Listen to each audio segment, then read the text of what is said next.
Hello everyone and welcome to Pro Tour Fate Reforged here in the capital. It's Washington DC and it isn't just national, it is global. It's the Pro Tour. Brian David-Marshall, Pro Tour historian. What are we looking forward to over the next 3 days here in DC? Well, you know, we're watching, it's the second Pro Tour of the 2014-2015 season. We're going to watch players defending their titles. We're going to watch players pursuing gold and silver. But mostly we're going to see what Fate Reforged brings to the draft table and what it brings into constructed. We're going to see 3 rounds of draft on Friday, followed by 5 rounds of modern, which has been shaken up. We're going to see everybody with an X and 4 record. Everyone who goes 4 and 4 better advance to day 2. And then on day 2, we're going to do it again. 3 rounds of Fate Reforged fueled drafting. So 2 packs of Khans of Tarkir, but starting with a Fate Reforged pack. And then 5 more rounds of modern, which is going to bring us out to our top 8. And then our top 8 is going to be modern on Sunday. And that's it, right? You know, it's going to be big games, big stakes. Modern Pro Tour top 8s have been some of the most memorable we've had over the last couple of years. They have, and modern is very interesting because we've had a shake-up, we've had a new banned and restricted list, which means that 2 powerhouse cards from the last 6 months or so, Treasure Cruise has gone, Dig Through Time has gone, Birthing Pod has gone. And that's the massive news because there were so many people who were associated iconically with that card and that deck archetype. Josh McClain, Jacob Wilson, Sam Pardy, on you go. It was traumatic for some players. You saw some players that were traumatized. They're like, I'm a Birthing Pod player. That's what I do. Obzon's still really good.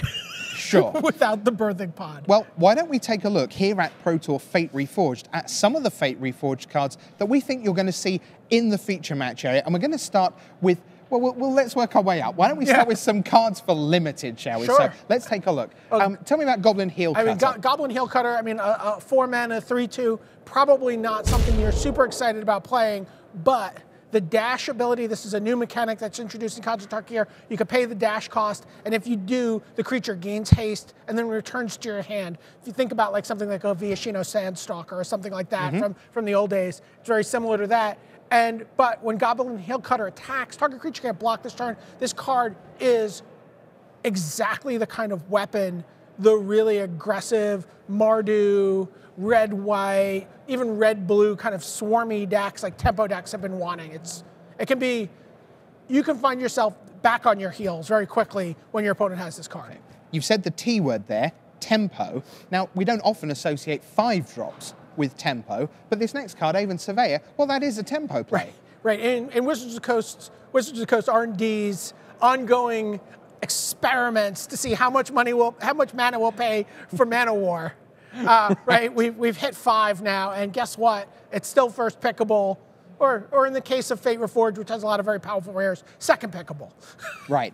Next up, we have another new ability in Fate Reforged. Oh, boy. This is Bolster. I can't do it. You can't pass an elite scale? No, I can't talk about this card. I've gotten so, to honor our comrade who's no longer with us, devastated by this card so many times already in draft. I can't even look at it. I'm not even turning around to look at it. I just don't even say it.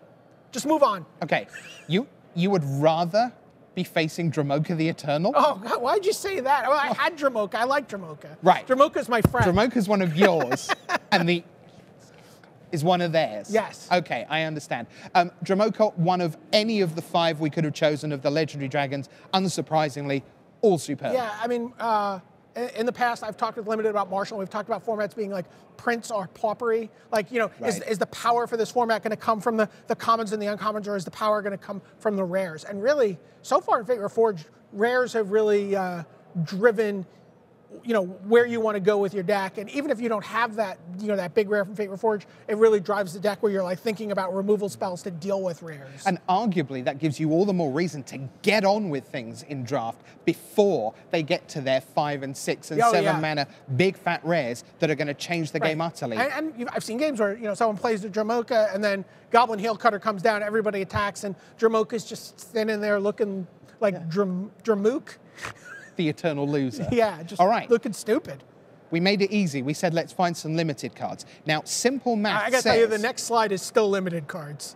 Well, sure. Okay, why don't we move on? The thing is, Fate Reforged is a small set, 165 cards, that is a very small part of the modern metagame. And what that means is if we can find you 2 or 3 cards that actually show up in the modern rounds tomorrow, well, that's a pretty high success rate for Fate Reforged. Sure. But you know what, it's worth noting, in Standard already, almost 24 Fate Reforged cards have appeared in Standard.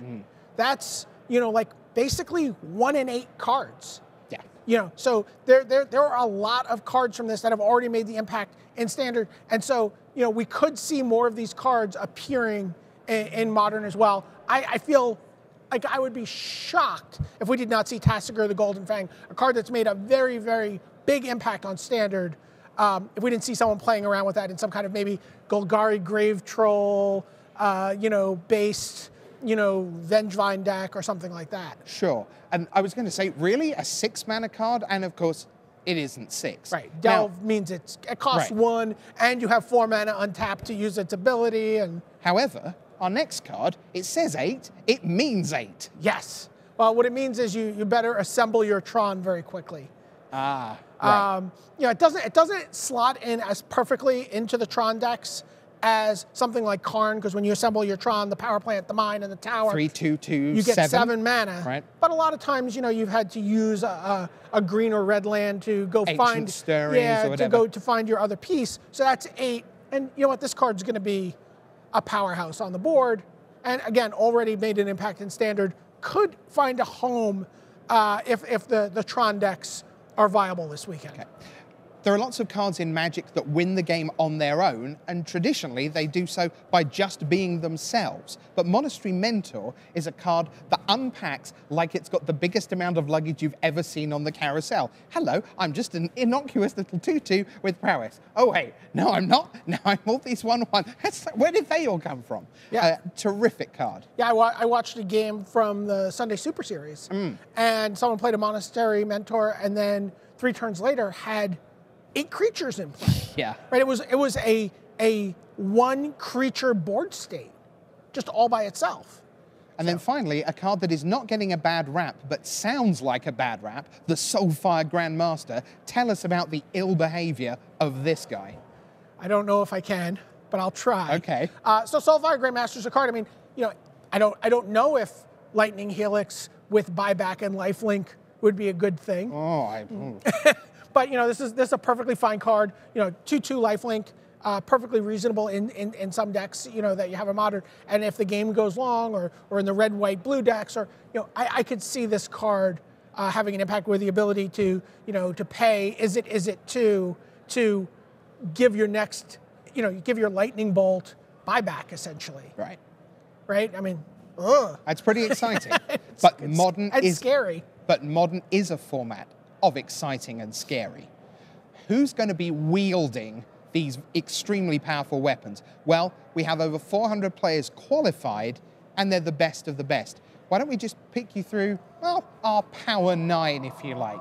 Let's show you our first 3, and here we have 3 people who are very much linked, and in fact, we've actually got 5 people on the screen here, BDM, because if you look at that right-hand one, those first 2 gentlemen are kind of trying to get their way in. Tell us the story of these 3. This is the pork bun oath.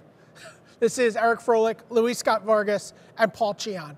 And going into Grand Prix San Jose this past weekend, Paul Cheon was not qualified. You said 400-something people qualified for this Pro Tour. The last one through the door was Paul Cheon. He was not qualified. He needed to get to silver status in the Pro Players Club to be able to qualify for this event. You get 1 invite off of being silver.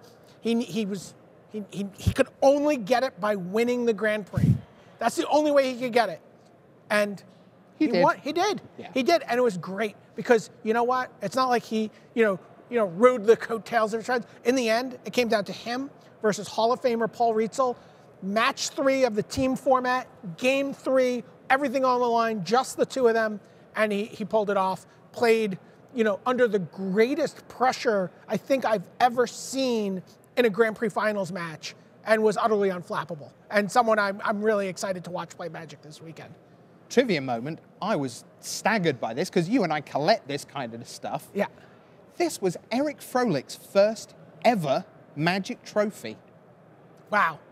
Right? I mean, that seems implausible. He's such a great player. He's been around forever, a gajillion pro points on one of the greatest teams of all time, one of the great players of all time, and yep, first time with the trophy shot. It was his 7th time playing in the top 4 of a team event at the Grand Prix level. Yeah. With like 7 different teams practically. Sure. Like 6 different teams maybe. Absolutely astonishing. And of course, in the middle, our own colleague. Yes. Maybe sitting between us or next to us on Sunday. Rooting for a top 16, Luis. Yes, good luck with 9th again. For those of you who don't know, Luis Scott Vargas will be with us in the commentary booth on Sunday if he's not playing. But he's in the form of his life. He could yet be. Let's see who's next. We've got a pair next, and Modern is a format that really rewards knowing the format. And arguably, no one knew the format better than these two, because what you're looking at here is the final of Pro Tour Valencia 2014. Yeah, so Jacob Wilson there on the left, Sean McLaren on the right. Sean McLaren, obviously the Pro Tour Born of the Gods champion. But, you know, these guys, Sean McLaren testing by himself, working alone, you know, had the red, white, blue deck for the last Pro Tour. You know, his deck has been largely unaffected, assuming he's playing anything similar. Jacob Wilson, he is one of those, you know, birthing pod players. He's left to find something new. He's been left to his own devices for this, and to do it, he had a 20-person team for this event. Right, I think the pod players are really interesting because there is a question of whether they are people who are great at playing pod or whether they are people who are great at playing modern with pod, and that means they just find something else and go back to being great at playing modern. I've watched Jacob Wilson win a modern Grand Prix without pod. So, yeah, and I think that is going to be the answer for the people who are discounting the pod players. I think that's a huge mistake. Right. I really do. Yeah. So, your 2 finalists from last year.